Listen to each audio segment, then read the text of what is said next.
topeng Cirebon adalah salah satu tarian di wilayah Kesultanan Cirebon. Kesenian ini merupakan kesenian asli daerah Cirebon, termasuk Subang, Indramayu, Jatibarang, Majalengka, Losari, dan Brebes. Disebut tari topeng karena penarinya menggunakan topeng di saat menari. Pada pementasan tari topeng Cirebon, penarinya disebut sebagai dalang, dikarenakan mereka memainkan karakter topeng-topeng tersebut. Menurut pendapat salah seorang seniman dari Ujung Gebang, Susukan, Cirebon, yang bernama Marsita, kata topeng berasal dari kata taweng, yang berarti tertutup atau menutupi. Sedangkan, menurut pendapat umum, istilah kata topeng mengandung pengertian sebagai penutup atau kedok.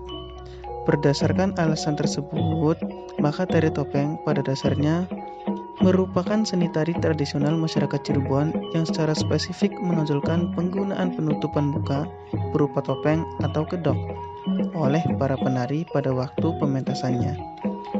Seperti yang telah diutarakan di atas, bahwa unsur-unsur yang terdapat dalam seni tari topeng Cirebon mempunyai arti simbolik dan penuh pesan-pesan terselubung, baik dari jumlah kedok, warna kedok, jumlah gamelan pengiring, dan lain sebagainya.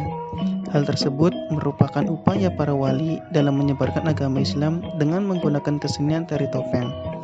Setelah media dakwah kurang mendapat respon dari masyarakat. Jumlah topeng atau kedok seluruhnya ada 9, yakni Panji, Samba atau Pamindo, Rumyang, Tumenggung atau Patih, Kelana atau Rahwana, Pentul, Nyok atau Sumbelep, Cinggagung, dan Aki-aki. Dari ke-9 topeng atau kedok tersebut, yang dijadikan sebagai kedok pokok hanya ada 5 buah, yakni Panji, Samba, Rumyang, Tumenggung, dan Kelana. Sedangkan 4 kedok lainnya hanya digunakan apabila dibuat cerita atau lakon seperti cerita Jaka Blowo, Panji Blowo, Panji Gendrung, dan lain-lain. Pada masa Cirebon menjadi pusat penyebaran agama Islam, Sultan Cirebon yang bernama Syekh Syarif Hidayatullah, yang juga seorang anggota Dewan Wali Songo yang bergelar Sunan Gunung Jati, bekerja sama dengan Sunan Kalijaga memfungsikan tari topeng dan 6 jenis tari lainnya sebagai bagian dari upaya penyebaran agama Islam dan sebagai tontonan di lingkungan keraton.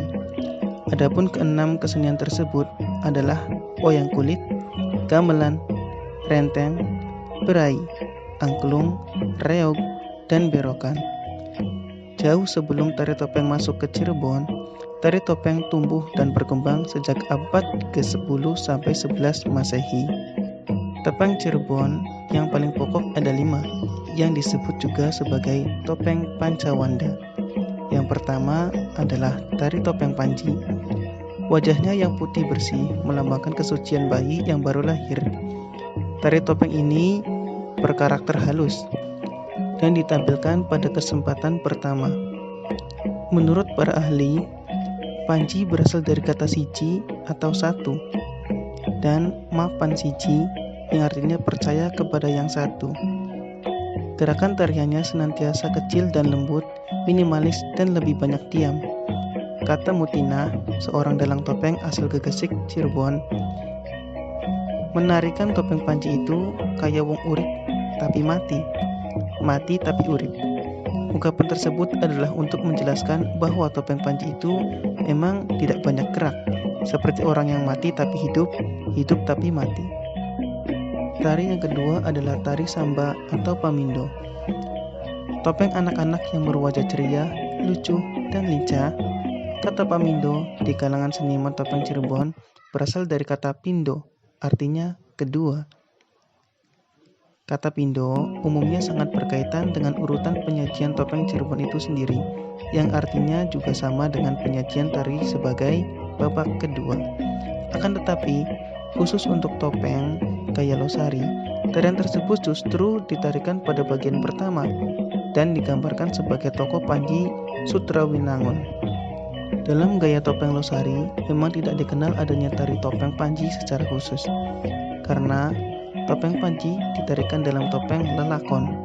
Karakter tari topeng tersebut adalah genit atau ganjen menurut bahasa Cirebon. Sama dengan karakter tokoh Samba dalam cerita Wayang Purwa.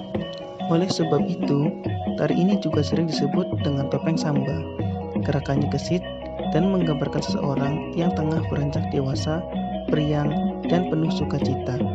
Itulah sebabnya mengapa gerakan tari topeng ini seperti kesusu atau terburu-buru, mirip dengan perilaku dan kehidupan seorang anak muda. Tari yang ketiga adalah tari rumyang. Wajahnya menggambarkan seorang remaja. Topeng rumyang menggambarkan seorang yang penuh kehati-hatian dan terkesan seperti ragu-ragu. Ia bak seorang manusia yang perilaku dan tindak tanduknya penuh pertimbangan. Ini gambaran seorang manusia yang sudah mulai mengenal kehidupan. Lagu pengiringnya sesuai dengan nama tarinya, rumyang atau kembang kapas. Topeng rumyang Suwanda dengan topeng Pamindo bahkan dianggap sebagai kelanjutan dari topeng tersebut. Sebagian daerah menampilkannya pada bagian ketiga.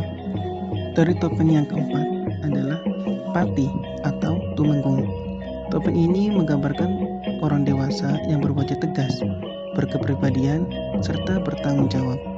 Tari topeng Pati yang merupakan tarian pembuka memiliki hubungan erat dengan struktur simbolis menjadi strategi pilihan guna memahami makna simbolis yang terdapat di dalamnya.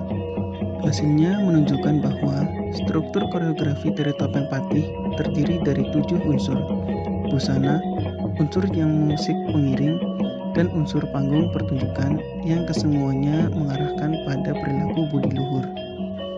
Serta tari yang terakhir adalah tari topeng Kelana atau Rahwana, topeng yang menggambarkan seseorang yang sedang marah. Tari topeng Kelana adalah gambaran seorang yang berlayak buruk, serakah, penuh amanah, dan tidak bisa mengendalikan hawa nafsu. Namun tarinya justru paling banyak disenangi oleh penonton. Sebagian dari karakternya menggambarkan seseorang yang tengah marah, mabuk, gandrung, tertawa terbahak-bahak, dan sebagainya. Lagu pengiringnya adalah gonjing yang dilanjutkan dengan sarumbyang. Struktur tariannya seperti halnya topeng lainnya, terdiri atas bagian baksari atau tari yang belum memakai kedok, dan bagian ngedok, tari yang memakai kedok. Beberapa dalang topeng, misalnya Rasinah dan Menor atau biasa disebut dengan Cardi, membagi tarian ini menjadi 2 bagian. Bagian pertama adalah tari topeng Kelana yang diiringi dengan lagu Darmayonan. Tari topeng Kelana sering pula disebut sebagai tari Rowana.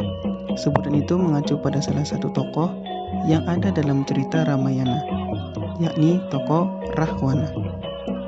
Beberapa dalang topeng, misalnya Rasinah dan Menor, membagi tarian ini menjadi 2 bagian. Bagian pertama adalah tari topeng Kelana yang diiringi dengan lagu goncing dan sarung ilang. Bagian kedua adalah Kelana Udang yang diiringi dengan Darmayonan.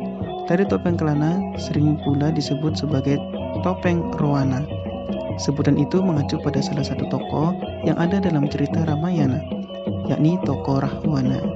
Secara kebetulan, karakternya sama persis dengan tokoh Kelana dalam cerita Panji. Di Cirebon, topeng Kelana dan Rowana kadang-kadang diartikan sebagai tarian yang sama. Namun, bagi beberapa dalang topeng, misalnya Sujana dan Kenny dari Desa Selangit, Kecamatan Kelanganan, Kabupaten Cirebon, Sutini dari Kalianyar, dan Tumus dari Kreo, membedakan kedua tarian tersebut hanya kedoknya saja.